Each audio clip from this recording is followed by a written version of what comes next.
जय हिंद, जय भारत। मैं योगा रमेश विजारनिया, योग का विद्यार्थी, योग का स्टूडेंट, मेरे सभी दर्शकों और साधकों का तहे दिल से हार्दिक अभिनंदन करता हूं।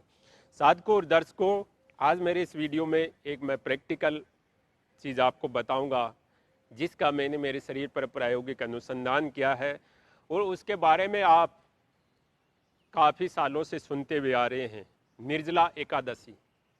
और निर्जला एकादशी के बारे में मैंने काफ़ी वीडियो देखे हैं, संत महात्माओं के, अच्छे लोगों के, और पढ़ा भी है कि निर्जला एकादशी आपके शारीरिक स्वास्थ्य के लिए बहुत लाभदायक और बहुत गुणकारी है।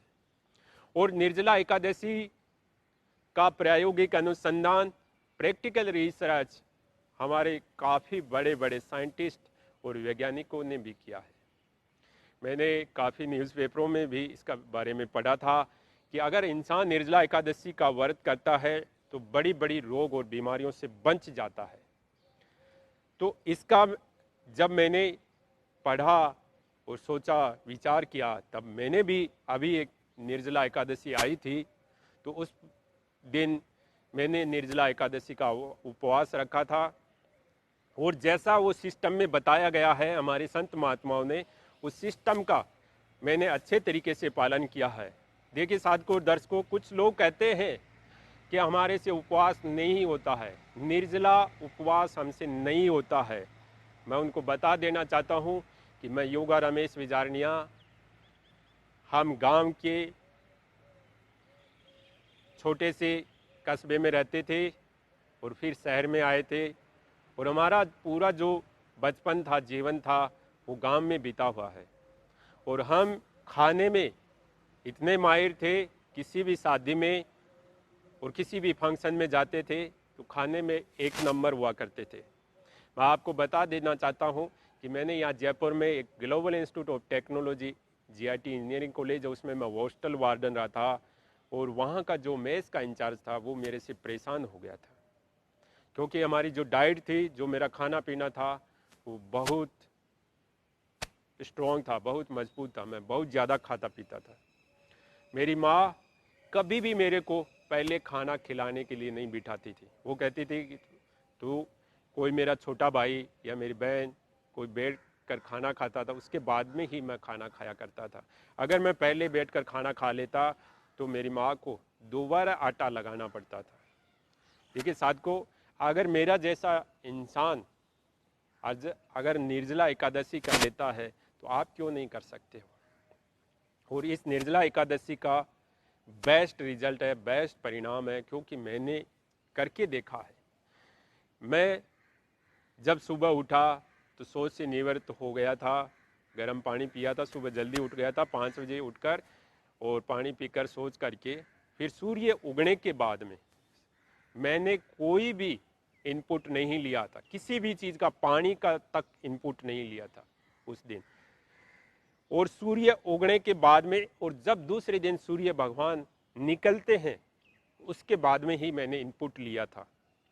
वो इनपुट क्या लिया था वो मैं आपको बता देना चाहता हूँ, वो आपके साथ शेयर साझा करना बहुत ज़रूरी है, क्योंकि मैंने पहले सुना था, फिर मैंने इसके का प्रैक्टिकल मेरे शरीर पर किया है। साधकों दर्शकों, मेरे को थोड़ा सा शाम को, इवनिंग में, या थोड़ा सा रात्रि के समय थोड़ा सा ऐसा सुस्ती सी महसूस हुई थी, लेकिन मैंने ये जरूर देखा है कि शरीर के ऑर्गन, जो हमारा शरीर का आंतरिक संरचना है, जो हमारे परमात्मा मालिक ने जो ऑर्गन दिए हैं, जो मैकेनिज्म दिए है, उनको बहुत आराम मिलता है। और उनको जैसे ही एक दिन आराम मिलता है, 24 आवर्स का आराम देते हैं, उनको हम रेस्ट देते हैं। जैसे लॉकडाउन में प्रकृति को रेस्ट मिला तो हमारी प्रकृति बहुत स्वस्थ हो गई थी, बहुत अच्छी हो गई, वैसे ही हमारे जो शरीर के अंदर परमात्मा ने जो एक स्ट्रक्चर बना रखा है, जिसमें काफ़ी सारे मैकेनिज्म, काफ़ी सारे ऑर्गन होते हैं, अगर उनको हम 24 आवर्स का रेस्ट देते हैं, विश्राम देते हैं, आराम देते हैं, तो निश्चित तौर पर हमारे शरीर को फायदा होता है। एक तो इससे क्या फायदा होता है कि आपकी जो प्राण शक्ति है वो अच्छी हो जाती है, यानी आपकी जो श्वसन क्रिया है, जो आपका प्राण है, वो धीरे हो जाता है, वो आराम से चलने लग जाता है। जो फास्ट चलता है वो एकदम धीरे धीरे हो जाता है। और शरीर के ऑर्गन में अगर किसी भी तरीके का कोई कीटाणु या विषाणु या कोई जीवाणु है, या किसी भी बीमारी से कोई सिम्टम्स है अंदर तो वो नष्ट हो जाता है, क्योंकि इसका सबसे अच्छा प्रभाव किडनी पर बहुत पड़ता है। सबसे ज़्यादा अगर हम इसका प्रभाव देखते हैं तो किडनी पर बहुत अच्छा प्रभाव पड़ता है। फिर आपके आमाशय पर और पेनक्रियाज पर बहुत अच्छा प्रभाव पड़ता है। फिर आपके लीवर पर बहुत अच्छा प्रभाव पड़ता है। अगर इन चीज़ों पर अच्छा प्रभाव पड़ता है तो हमारे दिमाग, हमारे मस्तिष्क, हमारे ब्रेन और हमारे इंटरनल ग्लैंड पर बहुत अच्छा प्रभाव पड़ता है, क्योंकि पूरा शरीर उस दिन विश्राम में रहता है, विश्राम स्थिति में रहता है, रेस्ट करता है, तो उसका बेनिफिट 100% अच्छा मिलता है। फिर मैंने जब सूर्य भगवान निकले दूसरे दिन, तो उसके बाद में मैंने क्या किया, उसके बाद में मैंने 4-5 गिलास पानी लिया और नींबू को निचोड़ लिया। आप देख लीजिए, अपने पानी के अनुसार नींबू को निचोड़ लेना है। तो मैंने नींबू पानी को पहले गर्म किया, सेंधा नमक डाला और थोड़ी सी मिश्री भी डाल सकते हो अगर डालना चाहते हो। मैंने तो सेंधा नमक डाल लिया था और फिर मैंने उस पानी को आराम से कागासन में बैठकर पिया था।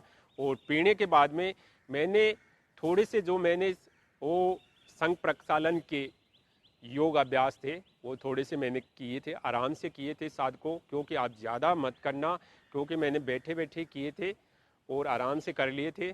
और करने के बाद में उनको मेरा पेट में थोड़ा शौच जाने की इच्छा हुई थी, तो मैं शौच करने गया था। शौच करने के बाद में मेरा पूरा पेट साफ हो गया था। उसके बाद में मैंने क्या किया वो मैं आपको बता देता हूँ। उसके बाद में मैंने किया था कुंजल क्रिया, और कुंजल क्रिया के बाद में मैंने की थी जल नेति। अगर आप इस तरीके से पहले जल नेति कर लेंगे, बाद में कुंजल क्रिया कर लें, जैसे आपको शरीर के बॉडी के अनुसार जो सूटेबल लगे, सही लगे, वैसे करना है। तो मैंने तो सबसे पहले ये नींबू का पानी पिया था। नींबू का पानी पीने के बाद में कुछ देर बाद में मैंने कुंजल क्रिया करी थी, उसके बाद में मैंने जल नेति करी थी। तो ये सिस्टम को मैंने अपनाया, फिर मेरे शरीर में बहुत आराम मिला। इसके बाद में मैंने क्या किया, इसके बाद में मैंने खिचड़ी बनवाई थी और खिचड़ी को बनवाकर उसके अंदर गाय का घी का उपयोग किया था। खिचड़ी के अंदर पूरा गाय का घी मिला लिया था और मिश्री डालकर मैंने खिचड़ी को खाया था, तो बहुत आराम मिला। लेकिन थोड़ी देर दोपहर बाद में मेरे को ऐसा लगा कि भूख लग रही है, लेकिन मैंने कुछ नहीं खाया, क्योंकि मैंने जिंदगी में पहली बार ही इतना बड़ा उपवास किया है। और इतना बड़ा उपवास करने के बाद पीछे अगर कोई रीज़न है, कोई कारण है, वो है मेरा योग अभ्यास, आसन, प्राणायाम, ध्यान। इनके कारण ही ये मैं उपवास कर पाया हूँ। अगर आपको अपने शरीर को अच्छा करना है इंटरनल से, आंतरिक से, तो इन चीज़ों का भी सहारा लेना बहुत ज़रूरी है।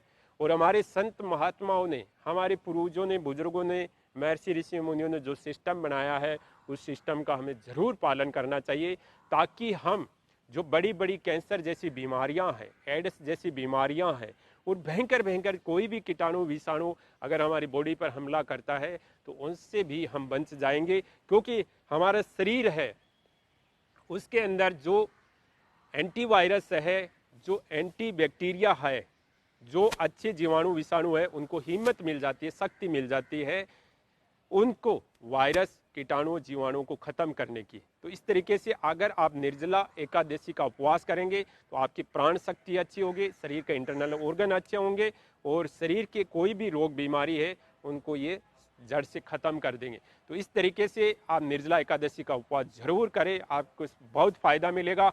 अगर आप अमावस्या के दिन शाम के समय खाना नहीं खाते तो निश्चित तौर पर 100% फायदा मिलेगा। और हमारे प्रत्येक वीडियो को आप जरूर देखा करेंगे। अगर हमारे प्रत्येक वीडियो को देखेंगे तो आपको कुछ न कुछ सीखने को मिलेगा, प्रैक्टिकल ज्ञान मिलेगा, प्रायोगिक अनुसंधान मिलेगा, प्रैक्टिकल रिसर्च मिलेगा। अगर हमारी इंफॉर्मेशन सही लगे तो जरूर लाइक करें। धन्यवाद।